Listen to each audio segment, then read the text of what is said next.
Students, now we will see the next topic, saline and alkali soils.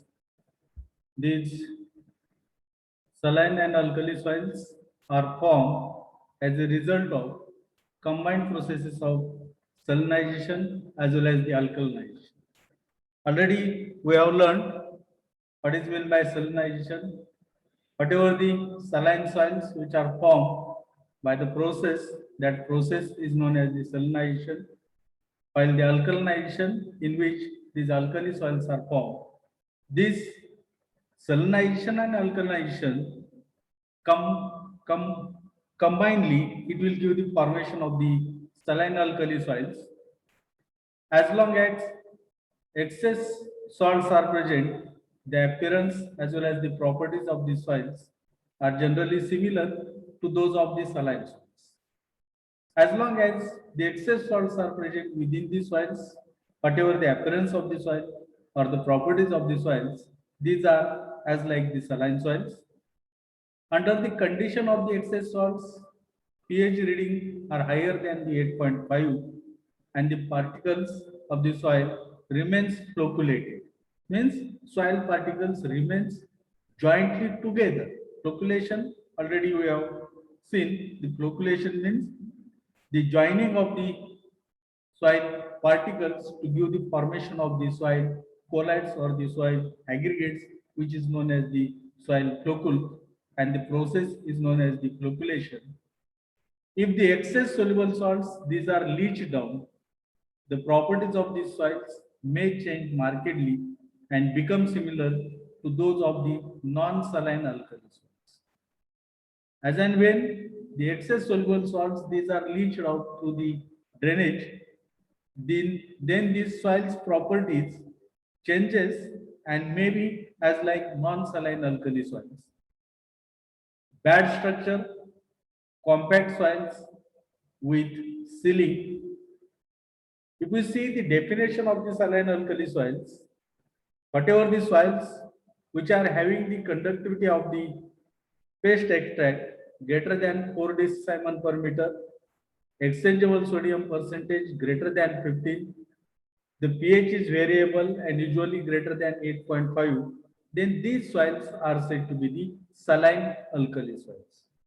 The soils which are having the conductivity of the paste extract greater than 4 decimol per meter, exchangeable sodium percentage greater than 15, and the pH is variable and usually greater than 8.5, then these soils are said to be the saline alkali soils. You might have been observed such a type of the soils which are known as the saline alkali soils. If we see the formation of the saline alkali soils, generally this occurs in the arid as well as the semi-arid regions. Whenever there will be the poor drainage, high water table, overflow of the sea water over the land takes place, it also leads to the formation of the saline alkali soil. Introduction of the irrigation water, salts which are blown by the wind, saline nature of the parent rock material from which the soils are developed, excessive use of the basic fertilizer, these are also responsible for the formation of the saline alkali soils. As well as humid and semi-humid regions, these saline alkali soils are formed.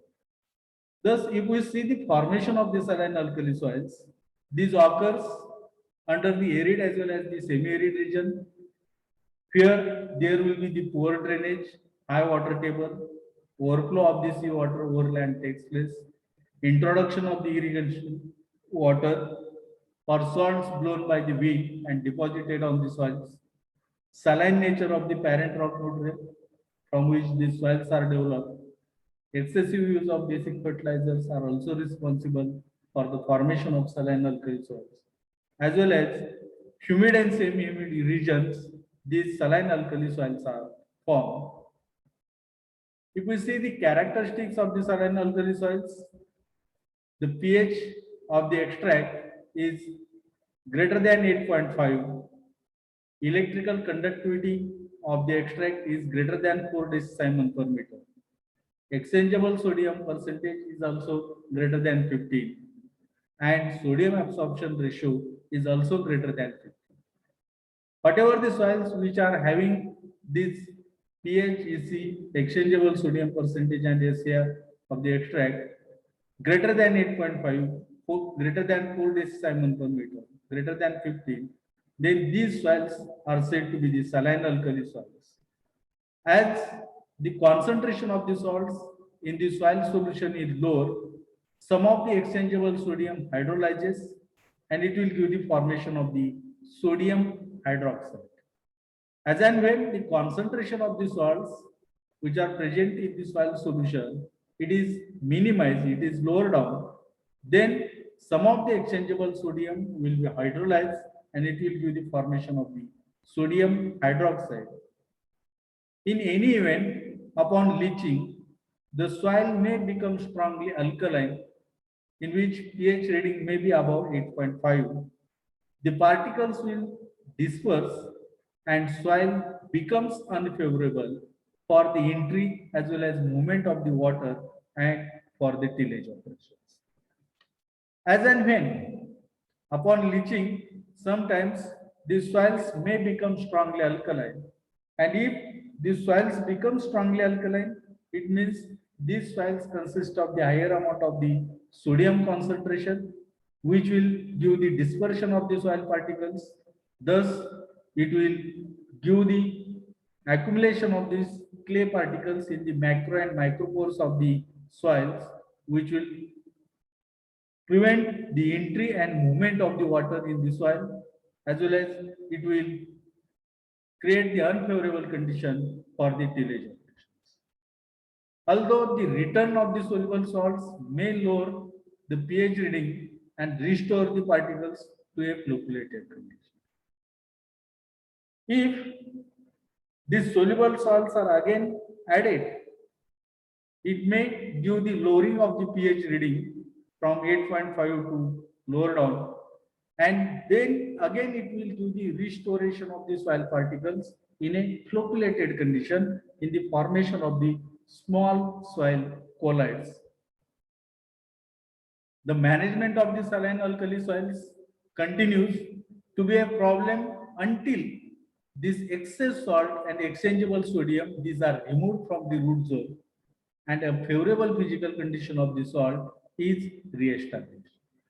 If we see the saline alkali soils, we'll find that these are the soils which are having the excess amount of the soluble salts, as well as it will consist of the higher amount of the exchangeable sodium percentage.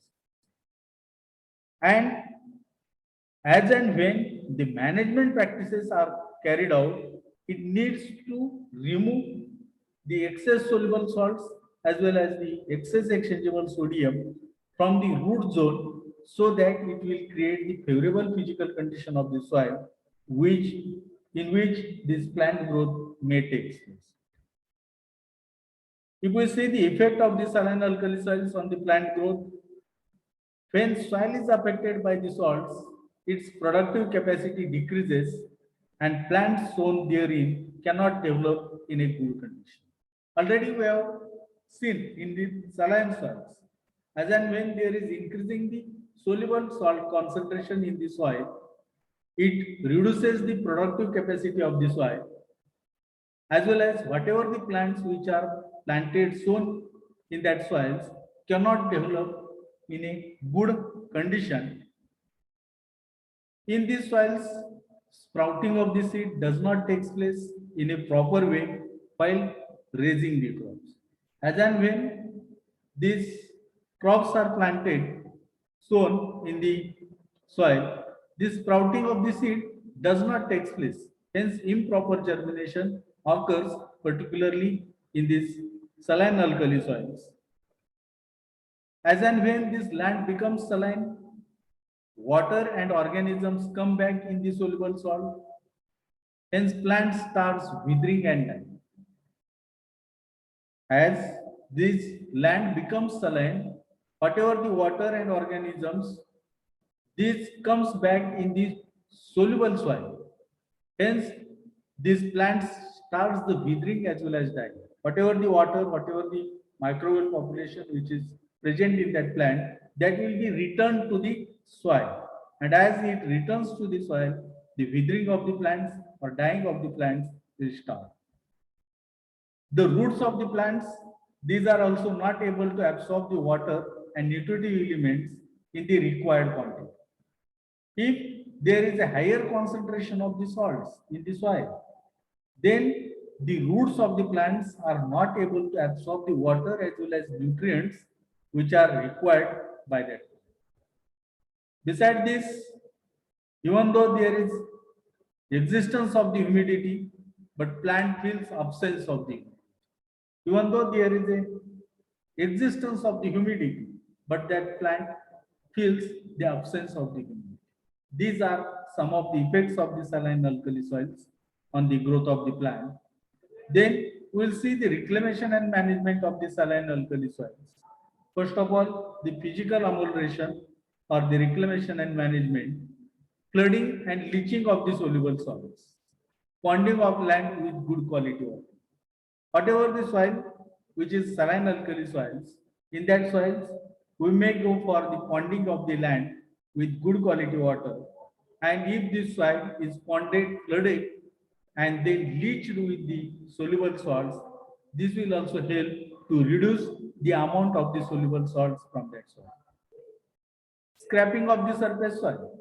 Already in saline soils we have seen whatever the soluble salts, these gets accumulated on the surface of the soil under the higher temperatures as and when there will be the higher evaporation. These soluble salts which are accumulated on the surface of the soil, if these are scraped out from the surface soil, then it will also help to minimize the soluble salt concentration from that soil. Providing the drainage line for leaching out of the soil as and when there will be the rainy season. If there is a drainage condition, then whatever the soluble salts which are present within the surface zone soil or the root zone soil, these soluble salts can be leached out with this good quality water, with this rainwater, and this leaching out of the salts can be carried out. For this, we need to provide the drainage line under these soils. Breaking of the hard pan, if any. As we know, as and when there is accumulation of the sodium in the soil, the sodium will react with the carbonates and bicarbonates. And sodium carbonate and bicarbonate will give the formation of the hard pan within the soils, which prevents the free drainage of the soil, which creates the waterlogged condition in the soils, and hence it is necessary to break the hard pan of the sodium carbonate and bicarbonate which is developed. By breaking this hard pan, we can provide the drainage, free air movement, free water movement within the soil. Deep ploughing improves the internal drainage. As like this breaking of the hard pan, this deep ploughing will also help to improve the internal drainage condition of the soil, which will give the free movement of the water as well as the air within the soil. Application of the mulch helps to reduce the evaporation. As and when there are the higher temperatures, there will be the higher evaporation takes place, and as and when there will be the higher evaporation rate, whatever the soluble salts which are present in the soil solution comes to the upper layers of the soil. Hence, to reduce the evaporation, if we apply the mulch, then it will help to minimize the evaporation, it will help to minimize the accumulation of the soluble salts in the root zone or at the surface layer of the soil. Planting and sowing of the seedlings on slope of the furrow should be carried out. Pre-sowing irrigation should be given to leach down the soluble salts. Likewise, we can follow the physical amelioration measures for the saline and alkali soils. The chemical ameliorations In that, we may go for the neutralization of the alkalinity, replacement of the exchange sodium by the calcium, use of the chemical amendments like gypsum, which consists of the calcium. This gypsum, that is the calcium sulfate, if it is added in the soil, this calcium will give the replacement to the sodium, and thus it will help to reduce the sodium concentration from the soil. Elemental sulfur, iron sulfide, iron pyrite, these chemical amendments are also used. After application of the amendment, it is essential to leach down the sodium ions by providing the drainage. As and when we are using these chemical amendments, we need to provide the drainage, because by these chemical amendments, it will give the replacement of the sodium ions, and whatever the sodium ions which are replaced from the clay complexes, soil complexes, that needs to be leached out by providing the drainage. Addition of the organic matter helps to improve the physical condition of the soil, helps to improve the drainage, aeration of the soil. Green manuring also helps to increase the organic matter content of the soil, and we have studied the role of the organic matter in the soil. What is the effect of this organic matter on the soil? As this organic matter, not only it gives the addition of the nutrients in the soil, but also it provides the good physical structure to the soil. It will improve the bulk density of the soil. It will improve the infiltration rate of the soil. It will improve the drainage of the soil. It will improve the aeration of the soil. Hence, this addition of the organic matter or the addition of the green manure is giving improvement in the physical properties of the soil. Besides this, we may go for the questions which are asked on this topic. You may be asked, what is meant by saline alkali soils? Describe in detail the formation of saline alkali soils. What are the characteristics of the saline alkali soils, and give the effect of saline alkali soil on the plant growth. Define saline alkali soil and give the reclamation and management of the saline alkali soils. Likewise, these questions can be asked on this topic